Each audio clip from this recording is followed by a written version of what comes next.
Hello and welcome to episode 84 of I'm Fine, a chat between myself, Damo and Mark, someone whose mind is now at ease now that our drop in listeners isn't actually his fault. You come to that conclusion this week. You've kind of gone, Damo, I'm relieved, I've done some research and the numbers were dropping before I opened my big mouth. Yeah, but I still have a real worry that the drop is too mathematically... Awful? No, it's too mathematically... Should we stop talking about our numbers dropping? Do you think that's going to... It's like a self-fulfilling prophecy? People are just going to go, oh, no one else is bothering. I'm not going to. Yeah, why should I hang out and see if it gets any better? Yeah. Numbers went up this week to an all-time high. Oh, did they? Oh, right. Great. Well, also... Are you responsible for that? I don't really... Are you claiming my that rapier wit. I have been looking at the figures. We're growing in America. Are we? Yeah. That's good news. The percentage is increasing. Well, it depends how you look at it. I reckon everyone in Britain hates us now. But yeah, our American audience is growing quite a bit. Oh, so we haven't increased in America. And this is great for stats. This is just, we're bombarded with stats these days, aren't we, in our lives? Market share, America's market share has gone up. Yeah, because the UK's come down. Is that what you're saying? Yep. Right. There's no silver lining to any of this, is there? No. This is a chat around the subjects of health, wealth, well-being, fitness, sport, world news, wisecracks, unwisecracks, bum cracks and life hacks.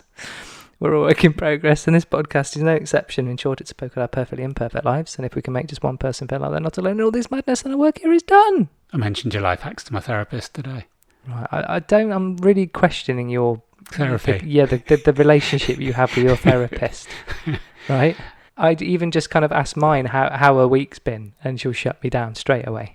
It's called professionalism, Mark. Shall I record her life is none of my business. I asked her where she's going on holiday. No, you shouldn't do that. You put in a really awkward position. Well, That's not why you're there. Oh, it is? Not to talk about her life. Absolutely not. They don't go there. She does. You've obviously broken her down, haven't you? She broken the Hippocratic oath of therapists. Yeah. Don't put her under pressure. No. I'm surprised she hasn't binned you off already, actually. Maybe she brought a cat today to show me a cat. For fuck's sake. She brought the cat with her? Yeah, to show me, because I've been asking. Shut up. Is she at home? Yeah. Okay, right. Well, that's where the cat lives. And her husband. Her husband came. A little chat. No, come on. Right, you're winding me up. Mm-hmm. Aren't you? Yeah. Yeah, you are. Bastard. Please subscribe to us and follow us on Instagram. The handle is I'm Finecast. Come over and have some fun. It's fun, isn't it, on Instagram? You'll find Mark on there. I think I've got a picture for you as well for this week. Okay, thank you. So coming up in this episode, warm up and stretch, I've got an apology. Remember we used to do apologies? I've got one for you. And some catch-ups. In Work-Life Ballet, Mark is looking at resolution and choices in mental health. Correct, Amundo? What? We've literally just had a discussion. I've written it in, and now you're going, oh, not quite sure. The way you said that, my mind went... Resolution and choices. Yeah, and how it has a bearing on mental health. And how it has a bearing on mental health. Resolution and choices in mental health, as if I got you. I'll be bipolar this week. Oh, all right. Smart ass. It's one of those days. It's hot. You bring me a humid. title, I'll put it in. Okay. Right? Trying to do my best. Higher resolution. There's the title. Higher resolution. Yeah. I see what you've done there. I can see clever. Clearly now. Lorraine is gone. Lorraine who? Who's Lorraine? Little Lorraine. Yeah, Lorraine Kelly. Yeah. So, in brain food, if we've got time. How could people desert this, eh? It's like the Bob Monkhouse of podcasts. Yeah. Another Target reference. Dead. Didn't he lose all his jokes on the train? I was going to say that. That's why we're similar. Thousands, didn't he? Well, all your jokes. So you bought a laptop with you today. Yeah. And some printouts. So I know you mean business when you do that. Yeah. Are all your jokes on there? On this laptop? Yeah. Is your entire life on there? So if you lose that, all your screenshots are backed up on there, are they? Nothing's backed up on my computer. I've never backed it up. Of course it isn't.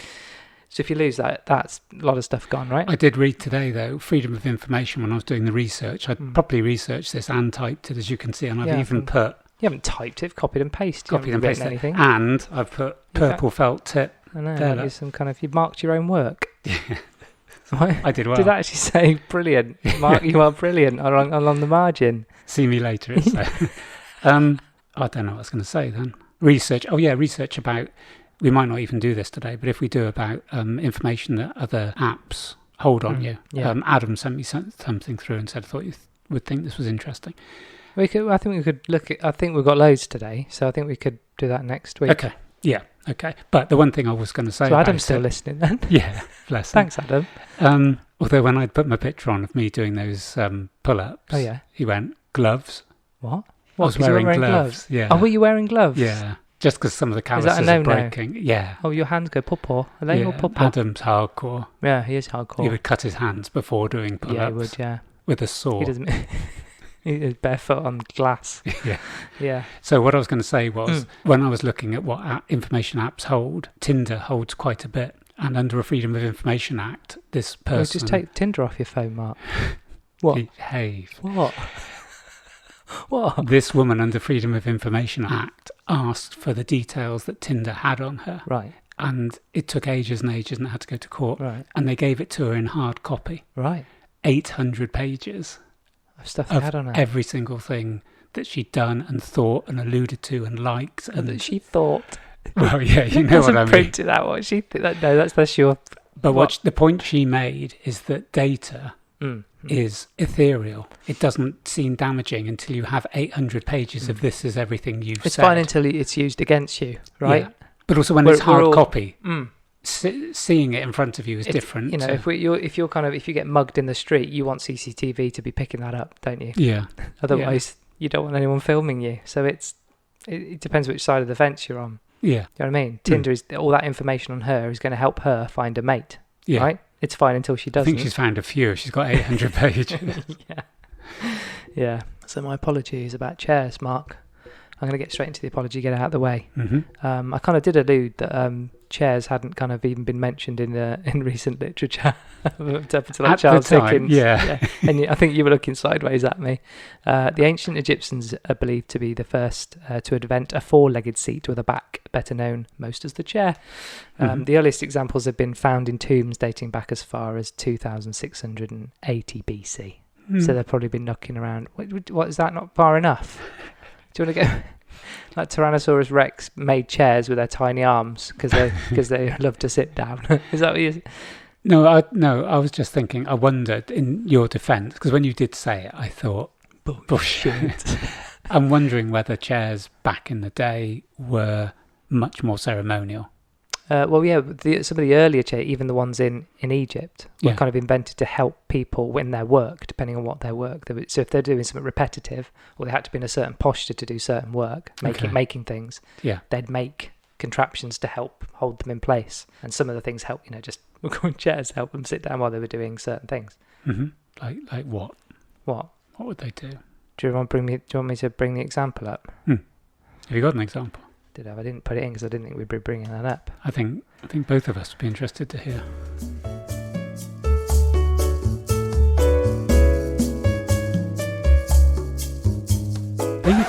You know when they mummified people? Here's a fact. Well, it might not be a fact. I think it's a fact. You know when they mummified people, the Egyptians? Yeah. They took all their innards out, but the only thing they left in was the heart. But they thought, and I haven't checked any of this. This could be all total shit. Are you asking me to check my facts? No. I don't check my facts.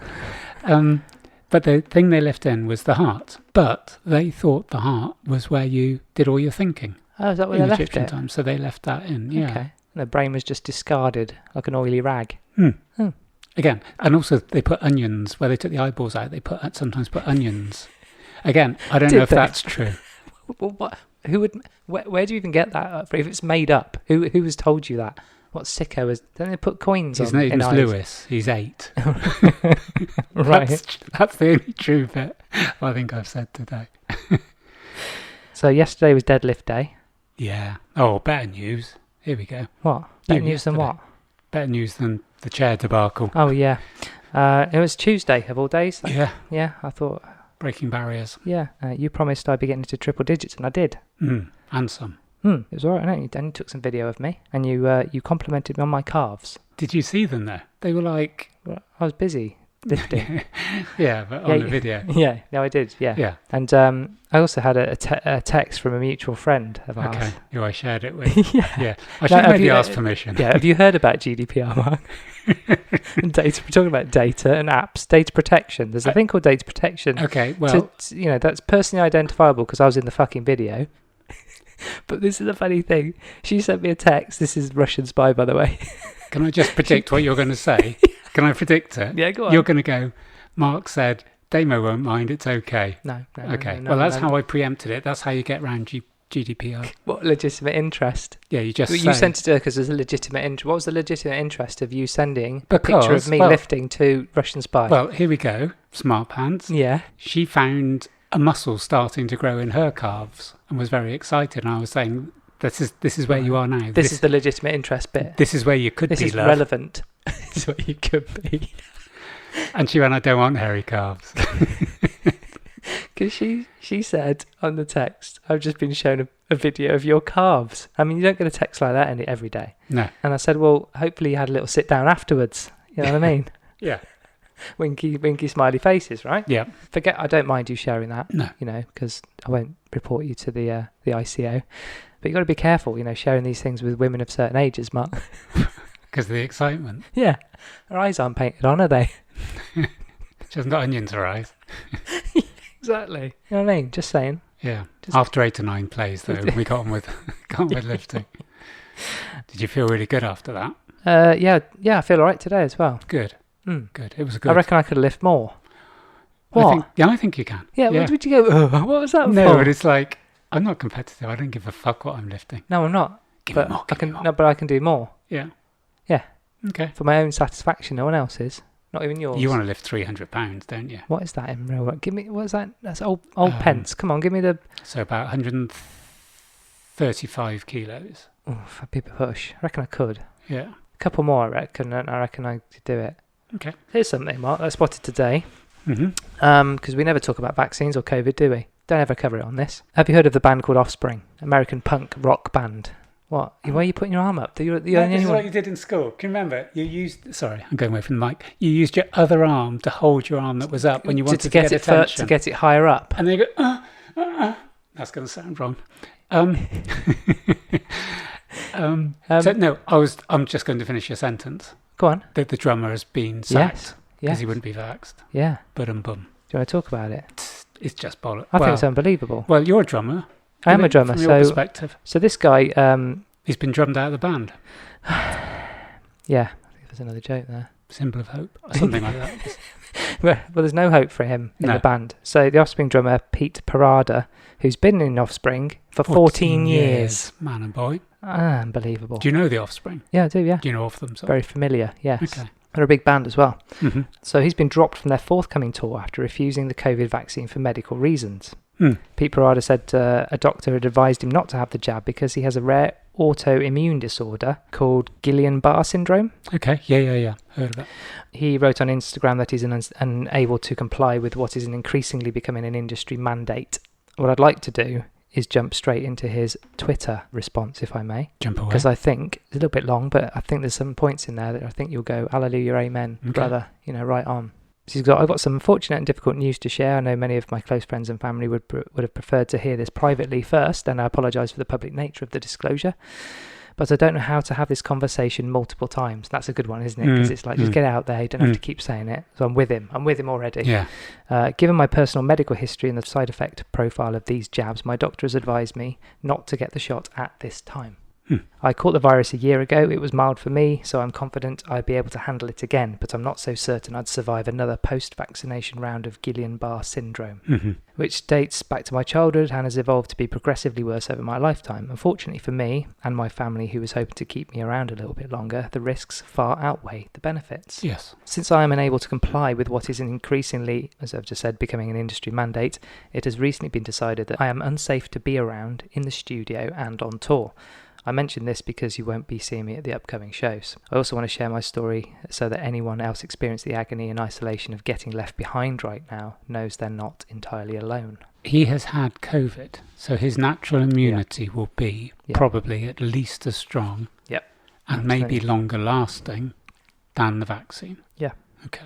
I have no negative feelings towards my band. They're doing what they believe is best for them, while I am doing the same, which I think is quite a thing to say. Wishing the entire Offspring family all the very best as they get back at it. I'm heartbroken not to be seeing my road community and will miss connecting with the fans more than I can express in words. While my reason for not getting this jab is medical, I want to make sure I'm not carving out a space that is only big enough for me. I need to state unequivocally that I support informed consent, which necessitates choice unburdened by coercion.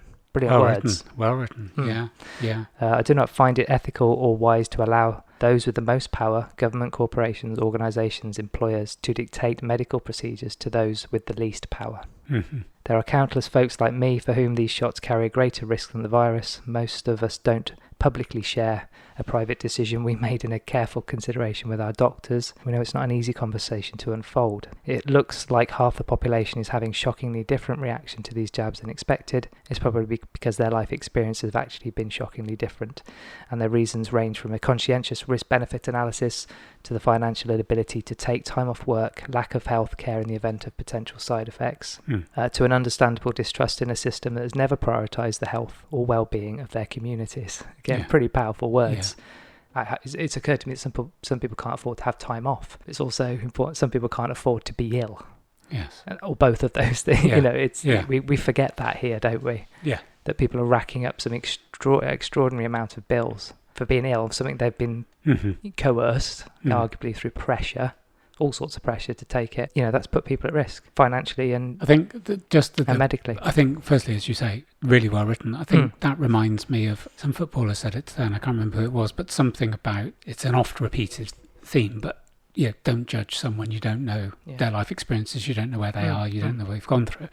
And two things came up today that made me think of that, is that with mental health especially, it's quite often we do not know what traumas people have gone through, and it isn't right for us to, like we've said before with the BPD, give them gradations. It's like, well, you didn't fight in Afghanistan, so stop whinging that X, Y and Z.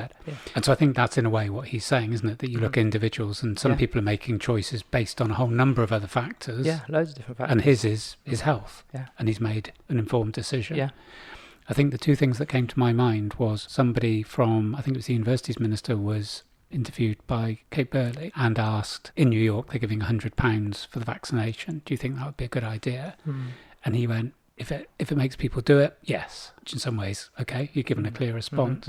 But then that opens the can of worms to me of like, you're paying people, and if that person had made a decision not to have it based on medical advice or an allergic reaction, because everyone's meant to be asked, do you have an allergic reaction to vaccines? Take a risk if there's £100 in it. But okay, well, 100 quid, right? Well, that's the point I'm saying. The other thing I'm hearing is that people are getting, I've heard of one person, that's a mass exaggeration, that one person, and this was from a reliable source, got someone who's addicted to drugs to pretend to be them and take the jab for them and gave them £100. Right. So they'll do it again for the second one, and then that person's got the vaccine passport. Right. So the system is flawed. But I think that's very good what you just read. No, I think it was good. And talk about madness on this podcast. I don't think we've quite exhausted that. There's plenty of madness to go yet. Yeah. Eric Clapton has refused to play concerts at venues requiring so-called vaccine passports for entry because he had a really bad reaction to the AstraZeneca. And he's basically said, I'm not playing any venues where you have to be double jabbed or anything like that.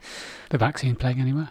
I think the vaccines have been very quiet, haven't they? Yeah. I mean, what are they up to? Unless the sales have been going through the roof. Because being their marketing manager has fallen into you. Do you know what I mean? That's it. I literally haven't heard a peep out of them. No. Missed that. Yeah. Paul McCartney has put a picture up of him getting the vaccine, saying, be cool, get vaxxed, Paul. Foo Fighters played to a fully vaccinated crowd at New York's Madison Square Garden in June, while Kiss star, this is what I want to get your opinion on this, while Kiss star Gene Simmons has said their concert goers must also have the jab, telling them, I don't care if you think the earth is flat. That's what Gene Simmons has said, which I take as... So you mean you can get in if you think the earth's flat, as long as you're vaccinated? Yeah, I think so. Yeah. Well, I hadn't even thought of Not a condition of entry, but it's... We'll oversee it just this once. There's a quick survey. Yeah, maybe. The horses in the Olympics, they don't get medals. I was quite upset about that. They work their arses off, don't they? And we don't remember the names of the horses, do we? Afterwards. Explosion 4. Was that one of the name of the horses? The one that won today. Oh, there's one called Pumpkin, which I thought was quite cute. But Explosion 4, the only reason I know this is the guy who got the gold medal was on 5 Live being interviewed, and he wanted a shout out to his team of 10 or 15 people that have made it possible. And I thought, that's one for the kids, isn't it, if you want to get into dressage? As long as you can afford 10 or 15 staff. Yeah, your entourage, yeah. There must be like you win gold, there's probably only about 30 people in the world that can make a horse bloody I'm not do the hokey cokey. It's not really my thing. There's loads of people into Animal horses. Yeah. Well, You can't tell a horse to do the little kind of little cute trot, can you? You cannot tell it to do that. Well, you mean it doesn't naturally do? You can tell it, but it's No, it's not going to listen. Is what I'm saying. You can tell a horse anything. We know that. yeah. Whether it does it or not is a different thing. But if you do, can you just put your front legs like that and your back legs like that when I do this to you, and then we're gravy? Yeah. No, you're going to have to start. You're going to have to use sticks. You got to use sticks, haven't you, or some kind of thing to whack their legs, haven't you? Yeah. You have shock to. I haven't. therapy. Maybe we should look into this, Mark. That was the thing I was Before we thinking start about the other making day when we were wild questioning science. accusations. Yeah, they beat the horses into submission. Yeah, within an inch of their lives. Yeah, dance explosion. Should we get into your thing? To my thing.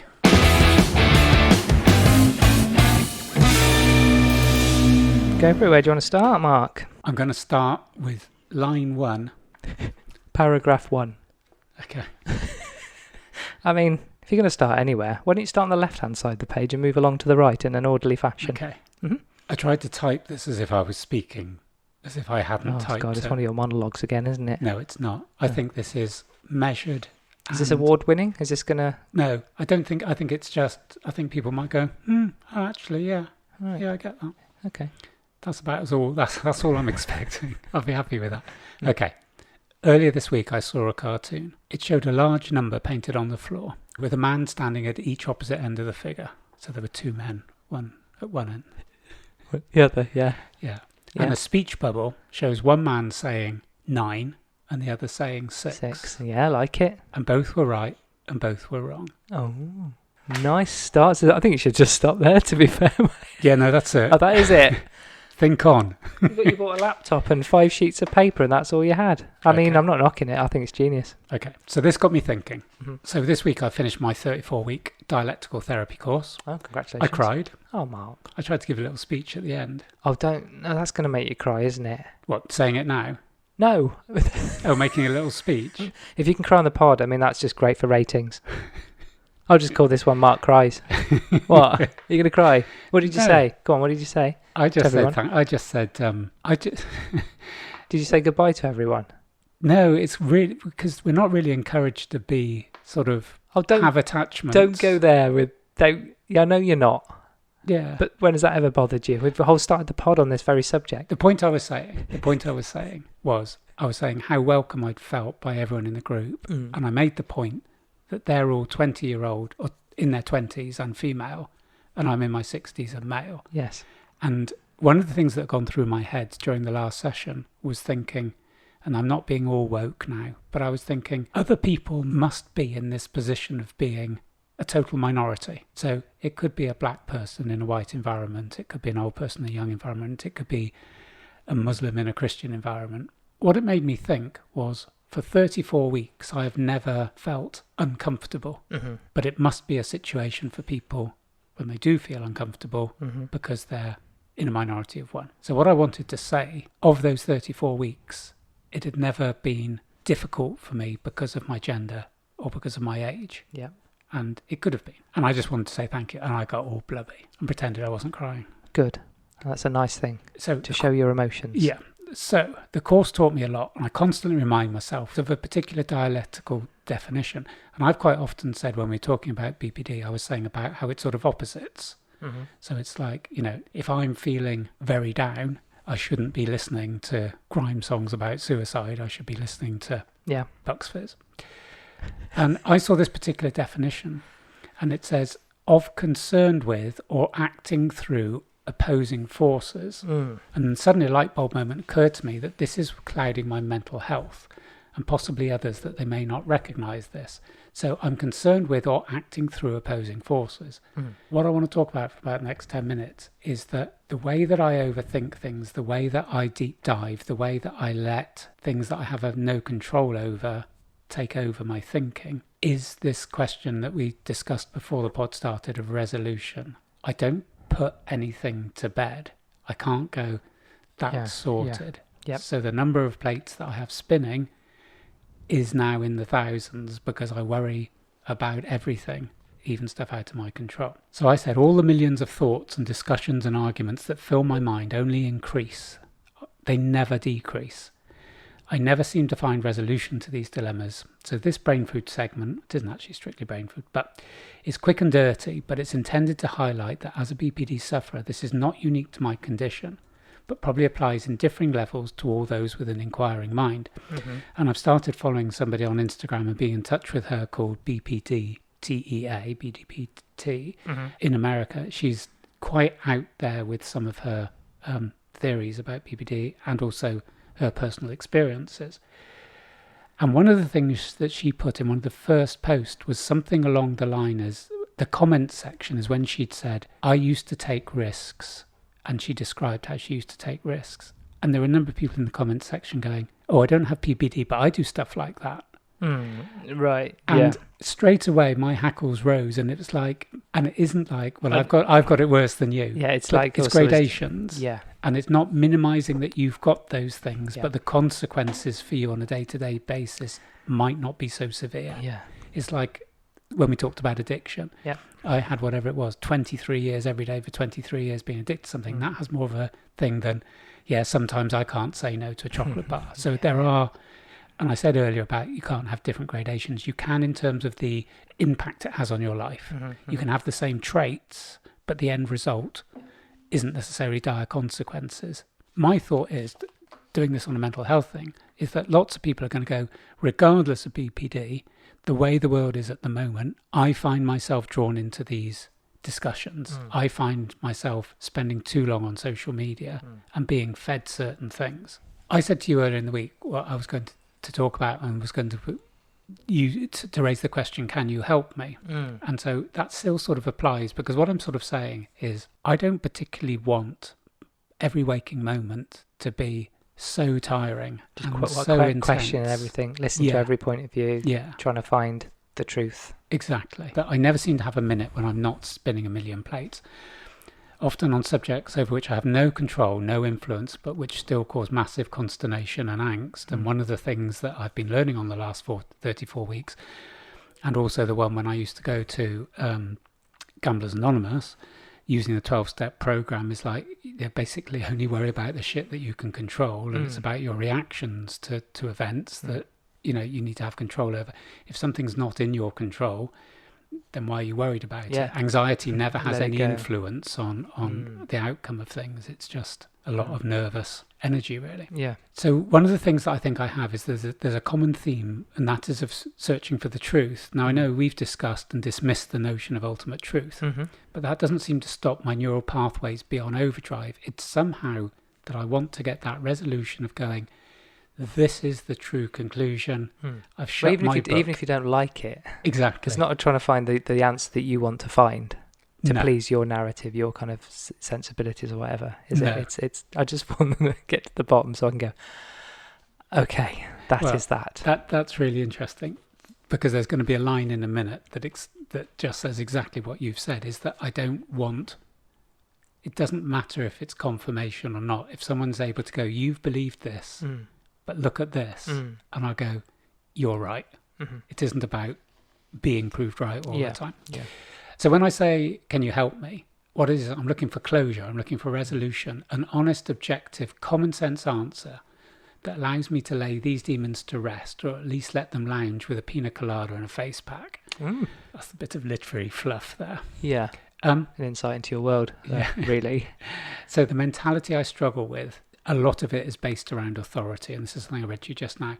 Authority at the moment seemed to be saying, if you knew what I knew, you would do what I'm telling you to do. And then that's enough, and now that's a dictatorship. But it's almost like we don't want you to critically analyse. We're telling you because we're in charge and we know best. So it's a very parent-child. We don't need to show your workings. We want to know, but we don't want to know that much. So they're sort of saying we don't have time to explain because everything's moving so fast. To plebs like us. You just need to accept it. And I was just thinking of the reading of the bills, the coronavirus bill, 90-minute reading, and then stuff around sort of freedom of information and various things that are coming through. The latest thing about journalists, up to 14 years imprisonment, basically, if they say anything that the government don't like. I mean, I'm being a little bit flippant there, but these have all gone through really, really quickly with hardly anybody in the House of Commons and if they just tell us to accept it, that is dictatorship. As no one from any religion, any cultural background, any intellect or any scientific background or any ideological perspective can claim to access the total truth. Truth is complicated, it is fluid, it moves and it alters. And I listened to something Russell Brand, and this is repeating something he said. There may be some objective facts in, say, the world of physics, but even in the last 50 or 100 years, these firmly held beliefs have been changed or disproved. So when you enter the field of conjecture, construction and culture, nothing is stable. And I think that's my quandary, is that I'm being presented with something that says, you will do this because we're telling you. Yeah. And no matter how they wrap it up, that's the situation in the world at the moment. Yeah. It does feel very much like parent-child, because then what's happening is, if you choose not to take our advice, you'll be in trouble. And it is very much a parent thing. And I've got a story about my mum. God bless her. I'd had a really bad argument with her, been sent to bed. At about 9:30, the door opened. And when I got into not a good place when I was young, I literally tried to climb within the wall. I pressed my face into the wall to sort of escape, which is a typical fear response, running away. And she came into my room and she went, "Are you awake?" And I thought, it's 9:30. I'm meant to be asleep. I don't want to speak to her anyway. Just pretend. So I pretend I'm asleep. Yeah. Because I'm going to get into trouble if I'm still awake. It's like, why are you still awake? Or the argument is going to start again. So self-protection, and this is the fight, flight or freeze. So I went into freeze, which I know is something I do a lot still. And the fact that I can remember this so vividly is sort of scary in a way. And she went, "Oh, it's a pity you're asleep." And I'm there going, why, it's a pity I'm asleep? Like, have I made a mistake? Have I made the wrong call? And she said, because I was going to say, do you want to come down and watch Match of the Day? And I'd never watched Match of the Day in my life.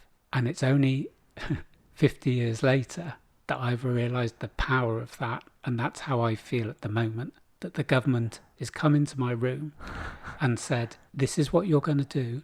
Don't argue. Don't question. And I'm there going, I'm just going to do my own thing. And they're going, but we are going to promise you all these things. So what's happening now is, if you want to just be yourself and you want to hide in the corner, that's fine. But if you were going to welcome me in, if you were going to be receptive, you could have come and watched Match of the Day.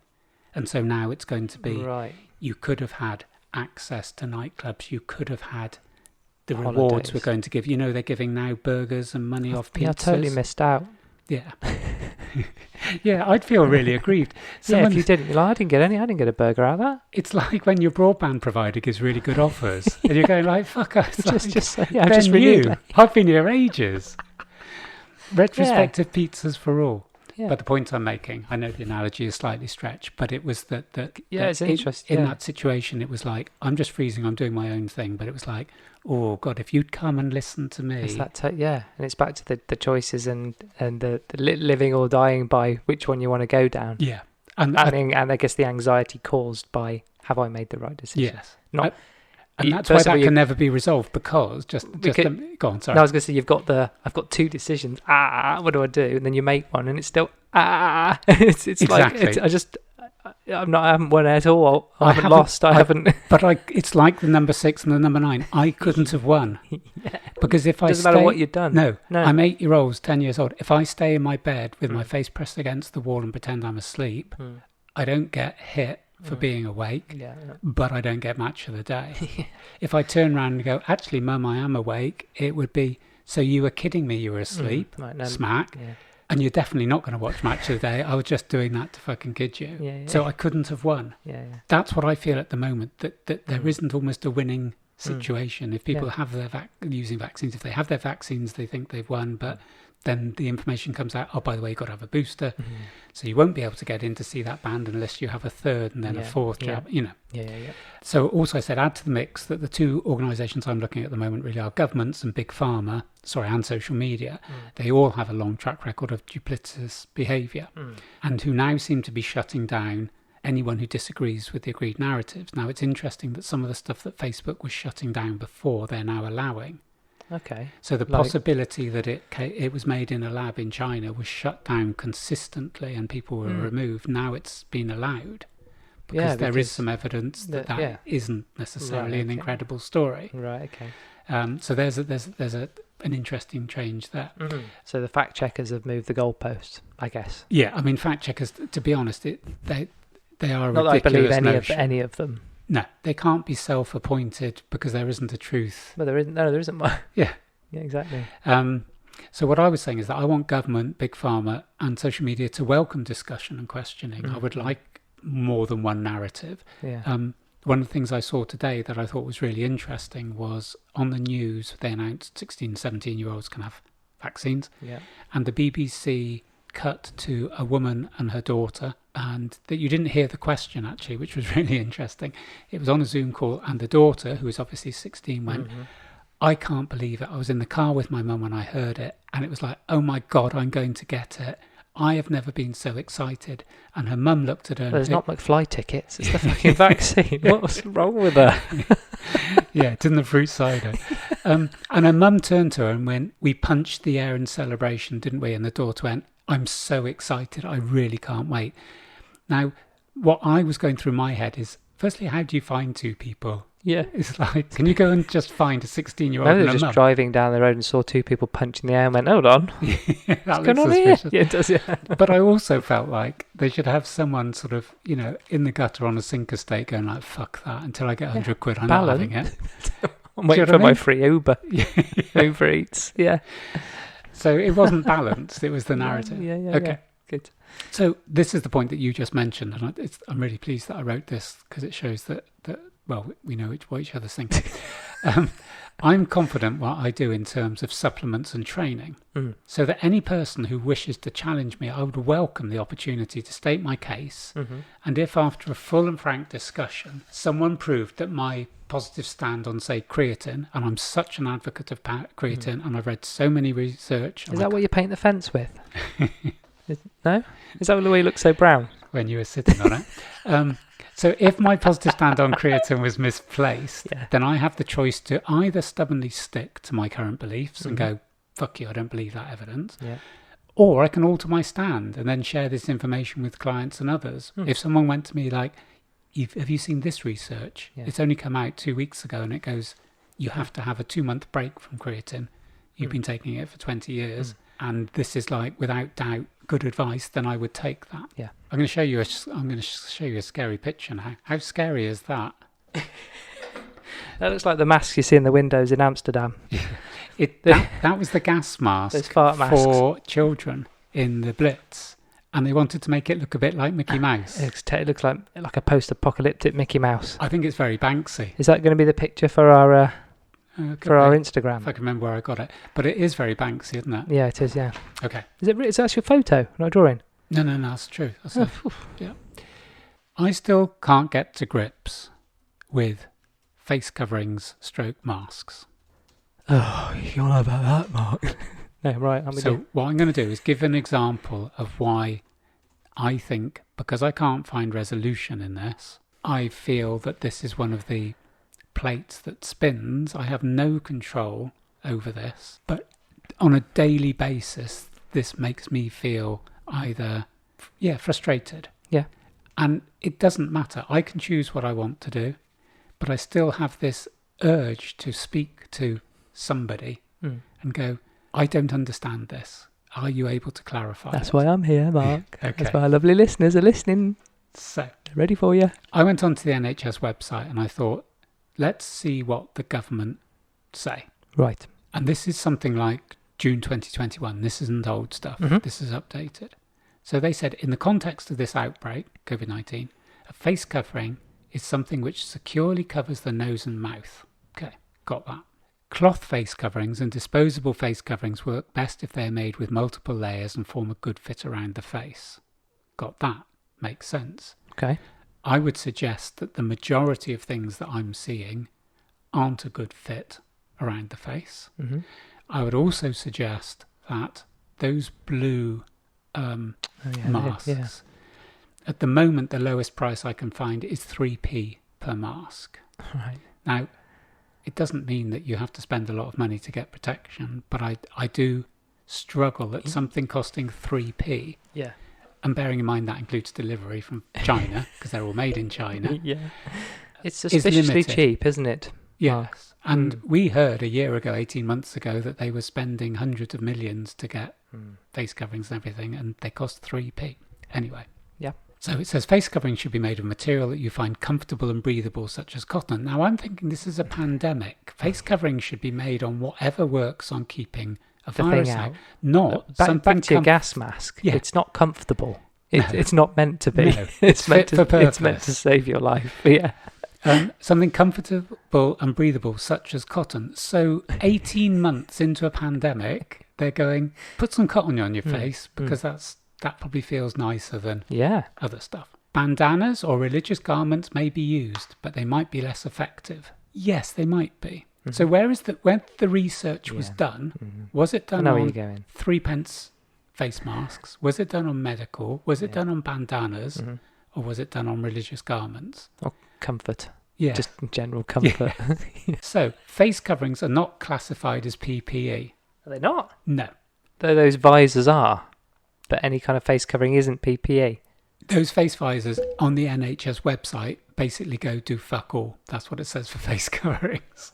Okay, right. It actually said... It's all this fuss and they're not actually calling it personal protection equipment. Face coverings, you have to wear a face covering. That's their definition. It isn't a mask. It isn't something that fits a criteria. So in a pandemic, we've been saying something that is material that goes across. Now, material isn't generic, or its efficacy isn't generic. There's a big variation between cottons, for example, and weave. So it's called face coverings. It says wearing a face covering can reduce the risk to others and yourselves because they cover the nose and mouth, which are the main confirmed sources of transmission. You're expected and recommended to continue wearing a face covering in crowded and enclosed spaces. You are no longer legally required, this is from the NHS website, you are no longer required to wear a face covering in any setting. Legally, you are no longer legally required. Now that's really interesting because if I go into my pharmacy to get my meds, I have to wear one. So what do you mean have to? You don't? You mean they prefer you to? Well, there's a lot of pressure in my pharmacy if I decide not to. I don't wear a mask anywhere now. Well, they do. Shout it. Look at you funny. They tell you to put one on. Okay. They're not very keen on the... And I don't want to use the exempt thing. I'm just using that legally. No, but there is a kind of... If you want to go into an establishment and their request is that you do it, there's like a common courtesy thing, isn't there? Do you know what I mean? Sorry, let me rephrase that. I don't wear a mask when I go into the supermarkets.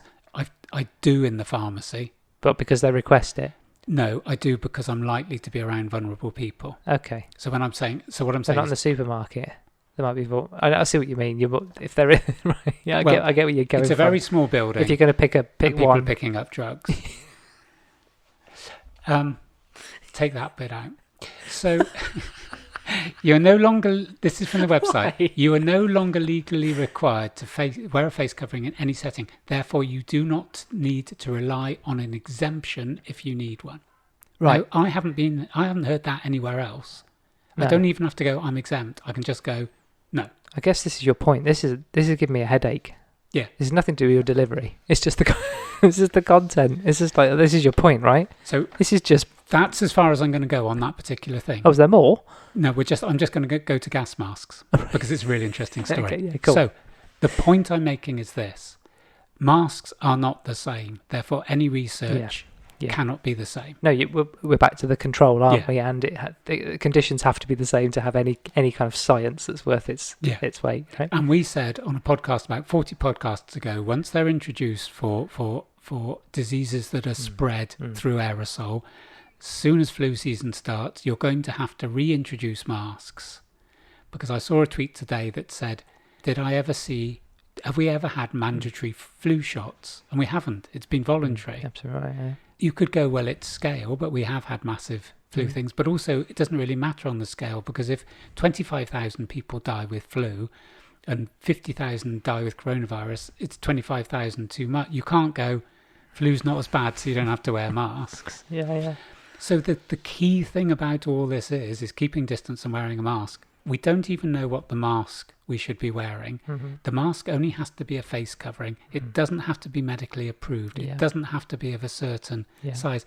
If it's a pandemic, the very least we should be told these are what you have to wear as a minimum, or recommending, and then told what to do to dispose of it. I saw someone. I saw someone. This is. I wish I'd taken a photo. I was driving, so it was tricky. But this person and illegal. This person. You know when you have the air fresheners of the tree? This person had done it with masks. 25 minimum masks hanging from their mirror. Right. And I thought, number one, that's virtue signalling gone mad. But secondly, if as an individual you believe those masks catch the virus, that's minging. Yeah. So this is the point I'm making. I can't get right in my magic coronavirus tree, isn't it? That's what it is, isn't it? I don't want to say, oh no, masks are all shit. I don't want to say that. But what I'm saying is the background, the science. If it's a pandemic, why hasn't someone gone, this is the mask you have, and this is the point. Why haven't the government supplied them? Yeah. Why haven't said, as a minimum standard, if you go into Sainsbury's, you must wear this mask? Yeah, well, they're banging out all the tests. It's free tests. Yeah. Like confetti. We could have had a supply. Confetto. Yeah. We could have had a supply of masks that would have cost nothing compared with the test. Standard issue. What are you going to say about gas masks? Was that your point? In 1934, the British government decided to create something called the General Civilian Respirator, which is basically gas masks, because during the First World War, Britain and Germany had resorted to chemical warfare, and there was a concern that Germany, especially in the Blitz, which I think was 39 in London, 39-40, that there was going to be chemical warfare. So ahead of time, in 1936, they set up a disused mill in Blackburn to make gas masks. And by 1938, they had made 30 million gas masks, which is like some going. Yeah, right. And I think, I might be wrong on this, but I think I read somewhere that they had to cost no more than 2 shillings, so 10 pence. So the government had, sourced it in advance. I'll put a budget on it. Yeah, put a budget on it. Got everything ready. Yeah, I mean all good stuff. That. Yeah.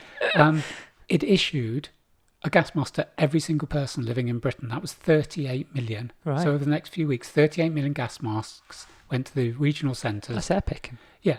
I think it's fantastic. And it says if poison gas has been used, you'll be warned by means of hand rattles. Okay. Those ones you have at the football. Yeah. Right, yeah. Yeah.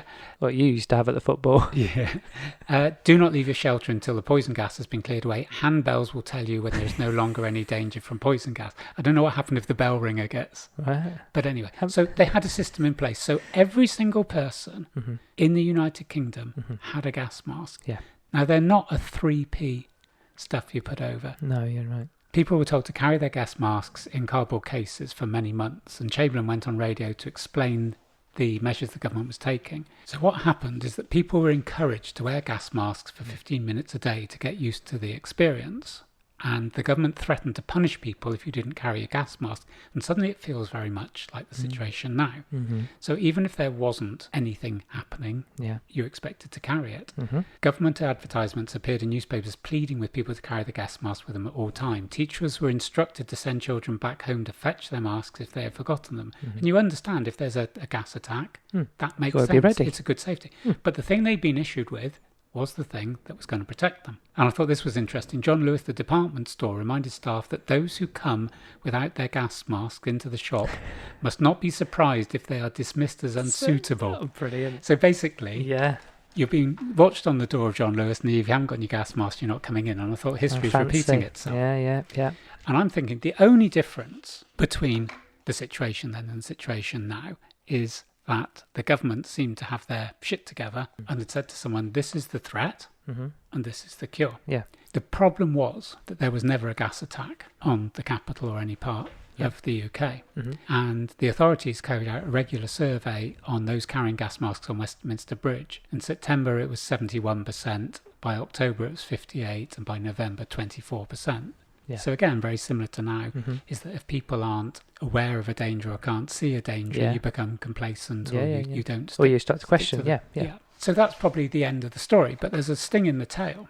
So by the beginning of 1940, almost no one carried their gas mask with them. There hadn't been any chemical warfare. People had not seen the threat as being real. So the government now announced that air raid wardens will be carrying out monthly inspections of gas masks. If a person was found to have lost the gas mask, they were forced to pay for its replacement. Right. So you've got to the situation now where there isn't actually any threat, but people are now going into people's homes, demanding to see if they have, the right precautions. If they haven't, they have to pay for something that they've never used and never would use. Mm-hmm. The one thing that the government didn't do is tell the British public about the possible dangers of wearing gas masks during the war, fearing a lot of compensation claims. And this came in August 2013, that actually showed that gas masks posed a serious health risk because of the asbestos.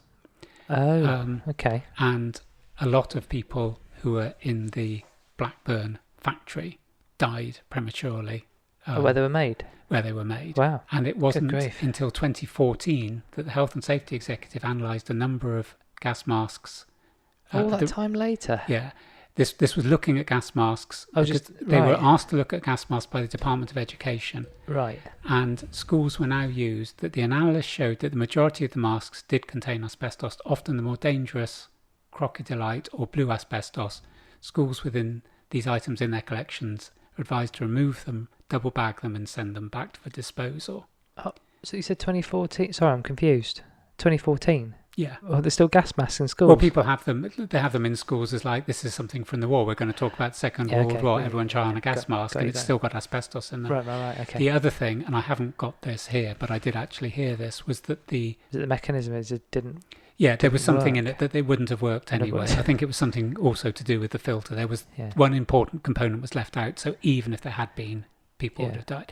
And it just seemed to me to have a parallel, that it was sort of ill thought out. You were told, and then when the government found out that their facts were wrong, it was like, well, we'll just carry it over. We won't admit. Yeah. So the only people that died from gas masks were the people making them. You could take the view of the government are trying to, inform us and do the right thing, but for our public health and our individual health. Or you could also go, they need to be seen to be doing something. Yeah. Or you can go a little step further and go, they're doing something that just makes us all compliant, that brings us all together in some kind of way, but for whatever reason. Yeah, the point I brought up the gas mask was, and I know I went on a little bit too long, the point I'm making is that it's this bit around questioning. It's this bit around, we know what's best for you, but nobody's perfect. The government is just a collection of people that aren't necessarily any more intelligent than you or I. They've made a decision based on whatever evidence. They've made gas masks that has something in it, and you could go, well, they didn't know about asbestos at the time.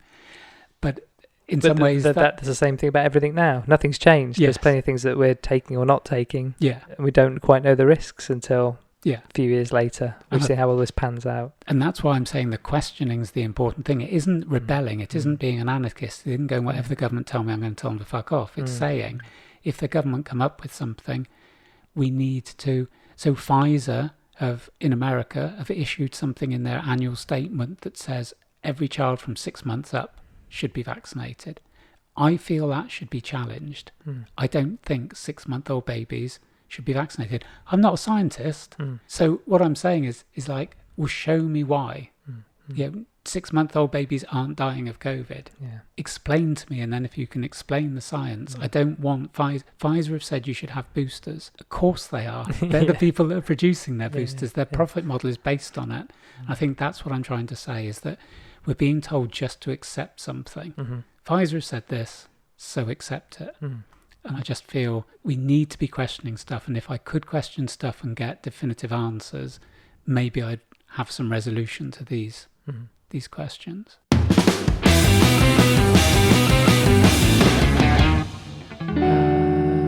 Thank you, Mark. I enjoyed talking about movement last week. Right. And about sitting down. I enjoyed that. It was a good chat. Can I just mention one thing? At the end of that, off pod, you gave a list of things that basically being seated, but you told me, and I thought those were like gold, but they weren't included in the pod. Yeah, would you like me to give you? I didn't have time, and I can cover them now. I think it's more important than my gas mask story. The effects of it. We were meant to do this pod standing up. We totally forgot. Oh yeah.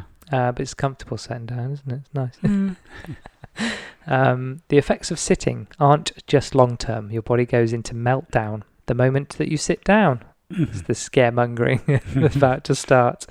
As soon as you sit down, electrical activity in your body shuts off. Calorie burn drops to 1 calorie per minute. Enzymes that break down fat drop 90%. After 2 hours of sitting, good cholesterol drops 20%. And after a day of sitting, insulin effectiveness drops 24% and risk of diabetes rises. Some other interesting facts about sitting. People with sitting jobs have twice the rate of cardiovascular disease as people with standing jobs. People who sit over 3 hours a day watching TV are 64% more likely to die from heart disease. Each extra hour of watching TV equals 11% higher death risk. 9 hours and you're finished. Yeah, I'll put the links up. You can kind of make your own kind of choices. It's just I think the thing I would say about the last couple is that it might be, if you're watching that much TV, there would be other factors in your lifestyle. Of course, that it's not just that. Yeah, of course, it's the whole picture. One of the things I'm aware of at the moment is that I don't think I've lost memories, but I've sort of hidden memories. So large chunks of my past are missing. So this is one of the things that's happened in therapy, is that I'm struggling to. I think this happens anyway in life, doesn't it? You sometimes have to think, like your short-term memory goes, where are my keys? I think the older you are, the more you lose them. And every time I lose them, I go, I'm just going to hang them up. Yeah. And I don't. I when I'm in the garage, half the time I can't even find the remote to open the bloody garage door. Yeah, it's hilarious. It's like, why don't I just have a little basket? Basket. I actually enjoy helping you look for that, because it's a proper challenge. It's never in the same place twice. No. It's amazing.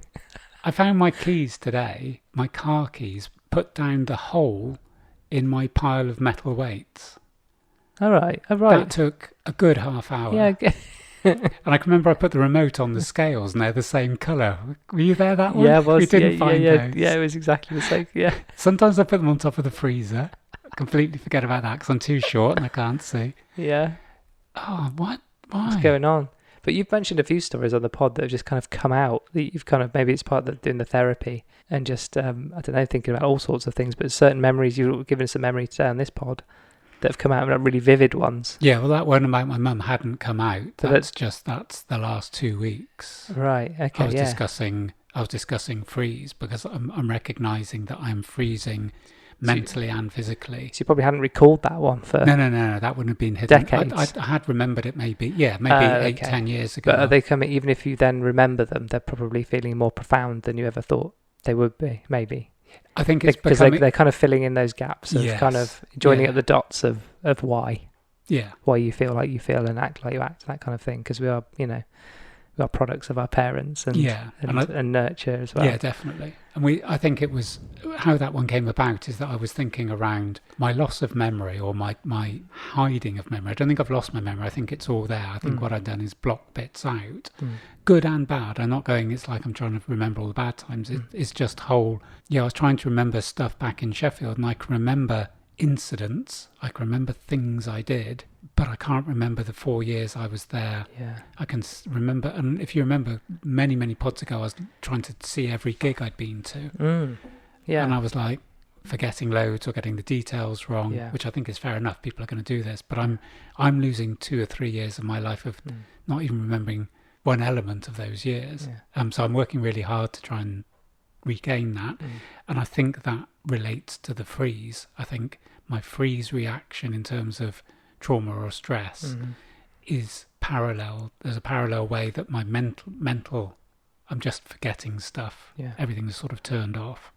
Where do we start on this? You were talking about memories. Oh, so yeah. So one of the things I'm doing is I'm trying to enter in to take myself to a place and to recall stuff and try and extend that memory. Yeah. Okay. So not, I used to live with this person when I was at Sheffield, but where was the house? Where was it situated? What did I do in that house? What do we used to have for tea? Where do we go for a pint? That sort of thing. Do you find it's easier to kind of recall or remember things around things that were uncomfortable or maybe traumatic? Do you think it's easier to, when things are kind of comfortable and maybe not engaging emotionally, do you think they're easier just to kind of proper blend into the background and just become wallpaper? Because there's that kind of element of kind of stimulation and kind of keeping your brain going and I think going, you can then hang off certain events because there's something. But it's not necessarily good. The word you use there is correct. Rather than good memories, it's stimulating memories. So it's whenever I got my biggest dopamine hits, those are the things I can remember. Yeah. So when I was in trouble or when I did things I shouldn't, or that's me, because I remember being very, very disengaged through college You're talking about like the 4 years. I think you've had probably for different reasons. But I was looking back on it, massively disengaged from that, and really struggled to remember anything. Yeah. What we did, the people we knew, almost like I wasn't there sometimes, and people have to go, really? And they tell me stories, and like they're like, you were there, Dan. I was like, no, I can't, I have no recollection of it whatsoever. It almost feels like a different person. But there's times where that were stressful, or whether it's going through an illness or something. You can literally, the dates of things. You can remember faces. You remember the names of like being ill, and the names of nurses. And you're like, I can't remember the name of the people I went to college with. Yeah. Okay, it was longer ago, but that kind of idea of even just the stuff that's happened at the beginning part of this year at work, and that kind of almost remember to the week what happened. Yeah. It can be engaging nice things, enjoyable things. It can be engaging awful things, traumatic things. But that, I don't know. Do you know what I mean? It feels there's something kind of to grab onto. Your brain kind of grabs onto it and kind of. But I want to keep that going. I think I want to keep. So as you're talking now, and I was talking about Sheffield, I've just got the most vivid memory of seeing the Smiths in the early 80s and Morrissey chucking flowers at us. And I can feel that now. Like I can see his face. I can hear the music. I know the exact room I was in. I know where I was standing. I know what I was wearing. But most of the other 4 years was an absolute blur. So like, why is that? How can that? So everything's there. Yeah. So what I was going to say is, when you said anything else, what I want to try and do as part of my getting my memory fuller is to maybe try and find some anecdotes, both for myself and maybe, to see if I can. Just when you realise you never saw you two in Bristol. That was a story you keep telling. You saw them and no one even knew that. They were just called Two when I saw them. It was just Bono and the Edge. They weren't actually playing. They had a coffee. They were just discussing making a band. Yeah, whether you wanted to be in the band or not. Yeah, I mean, the story gets better every time you tell it. But when we looked into that, we still didn't actually. I did actually find the gig. I remember I did find the gig. But I found it wasn't where you thought it was, but it was the time you thought it was. Yeah. But I can remember someone writing and going like, there was only 10 of us there. Right. But there is still, even if you go on the U2 site, it's like, maybe we were, maybe we weren't. Okay, well, I'll make up some other news stories. Okay, excellent.